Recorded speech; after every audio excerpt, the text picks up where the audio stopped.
রোগ থেকে মুক্তি পেতে সাধারণত আমরা ওষুধ খাই কিংবা ওষুধ খাওয়ার পরামর্শ চিকিৎসকরা দেন, কিন্তু এই ওষুধও কিন্তু ভয়াবহ রোগের অন্যতম কারণ হয়ে দাঁড়িয়েছে আজকের দিনে এএমআর। এই কথাগুলোর সঙ্গে রাজ্যের বিভিন্ন জায়গায় ওষুধ ব্যবসায়ীরা যেমন পরিচিত হয়ে গেছেন, রোগীর পরিজনরাও বিষয়গুলো সম্পর্কে অবগত। সর্বোপরি এই সম্পর্কে স্বাস্থ্য দপ্তরও খুব গুরুত্বপূর্ণ ভূমিকা নিচ্ছে। গোটা দেশের সঙ্গে রাজ্যেও এই বিষয়গুলো নিয়ে সচেতনতামূলক কর্মসূচিতে নেমেছেন রাজ্যের ডেপুটি ড্রাগ কন্ট্রোলার কাঞ্চন সিনহা। কেন্দ্রীয় নির্দেশে রাজ্যের বিভিন্ন জায়গায় ওষুধ দোকানগুলোতে হঠাৎ করে সে অভিযান চালানো হয়। কার্যত বাস্তব বিষয়গুলো সেখানে দেখা হচ্ছে ড্রাগ কন্ট্রোলের তরফে। আপনারা প্রত্যেকে জানেন যে স্বাস্থ্য সুরক্ষার জন্য নতুন কিছু বিষয় আসে, যে বিষয়গুলো নিয়ে আলোচনা হয় মেডিকেল সায়েন্সে, সেগুলোকে গবেষণালব্ধ বিষয়বস্তুকে গুরুত্ব হিসাবে তুলে ধরা হয়।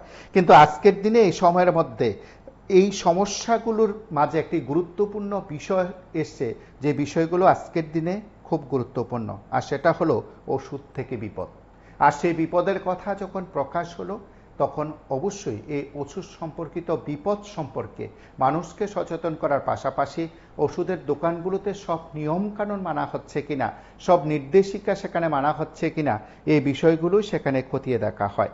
অ্যান্টিমাইক্রোবিয়াল রেজিস্ট্যান্স রোধে কৈলাস শহরে ফার্মেসিগুলোতে এদিন ডেপুটি ড্রাগ কন্ট্রোলার পরিদর্শন করেন এবং ডেপুটি ড্রাগ কন্ট্রোলার ছাড়াও অন্যান্যরা উপস্থিত ছিলেন। সংবাদ মাধ্যমের মুখোমুখি হয়ে রাজ্যের ডেপুটি ড্রাগ কন্ট্রোলার কাঞ্চন সিনহা বিস্তৃত জানিয়েছেন তার পাশাপাশি অন্যান্য জেলাগুলোতে এ ধরনের অভিযান চলবে বলে তিনি জানান।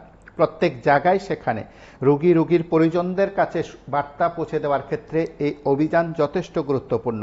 এবং আপনারা প্রত্যেকেই জানেন যে মানব শরীরে ওষুধগুলো যেখানে প্রতিরোধ ক্ষমতা বাড়ায় বা প্রতিরোধ গড়ে তোলে বা ওষুধগুলো রোগ সারাইয়ের জন্য ভূমিকা নেয়, সেদিক থেকে কোনো কোনো ওষুধ কোনো ক্ষেত্রে রোগের অন্যতম কারণ হয়, এবং আমরা যেখানে বলি পার্শ্ব প্রতিক্রিয়া, সেদিক থেকে কোনো কোনো ওষুধ তার কারণ হয়ে দাঁড়ায়। যদিও সাধারণ মানুষ ওষুধের সমস্ত খুঁটিনাটি জানেন না এবং জানার কথাও নয়, এবং মেডিকেল সায়েন্সের যে বিষয়গুলো আধুনিক পর্যায়ে ব্যবহৃত হয়, সেদিক থেকেও রাজ্যের ওষুধ দোকানগুলোতে কিংবা সংশ্লিষ্ট কর্তৃপক্ষ যারা আছেন তারা তুলে ধরার চেষ্টা করেন, এবং সেদিক থেকে এই ধরনের উদ্যোগ কিংবা এই ধরনের পোস্টার লাগিয়ে দেওয়া বা বলা যেতে পারে ড্রাগ কন্ট্রোলের যে বার্তা বক্তব্য, স্বাস্থ্য দপ্তরের যে বক্তব্য, সেগুলো সব দোকানের মধ্যে প্রকাশ করা বা প্রদর্শন করা বা তাকে তুলে ধরে সকল রোগীর পরিজনদের গাতার্থে প্রকাশ করা আজকের দিনে খুব গুরুত্বপূর্ণ হয়ে উঠেছে।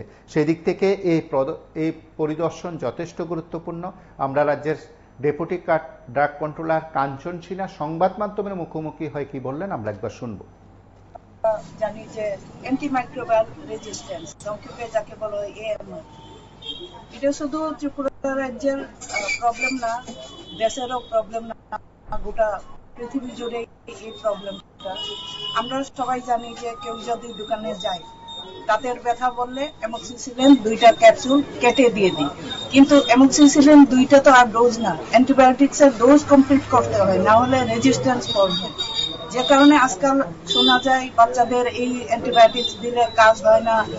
তো এই প্রবলেমগুলি বিশ্ব জুড়ে, তো আমরা যাতে এই অ্যান্টিমাইক্রোবিয়াল রেজিস্ট্যান্স ওইটা কার্ভ করা যায়, সেই কারণে অ্যাওয়ারনেস ক্যাম্পেইন হিসাবে আমরা প্রত্যেক জায়গাতেই করি। তো এইখানটাই antibiotics are not sold without prescription, এই স্টিকারটা আমরা লাগিয়েছি, যদিও ওদের আগে থেকেই ছিল no medicine without prescription.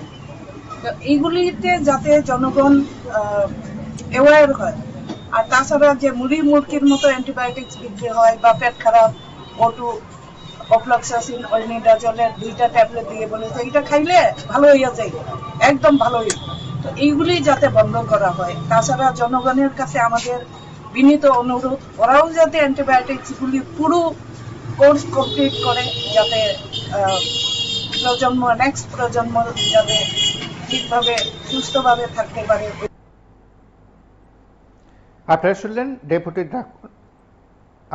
Deputy drug controller কাঞ্চন সিনহার বক্তব্য। এই সময়ের মধ্যে অন্যান্য জেলাতেও পরিদর্শন চলছে বা পরিদর্শন করা হবে বলে তিনি জানিয়েছেন। আপনারা দেখতে থাকুন PB24।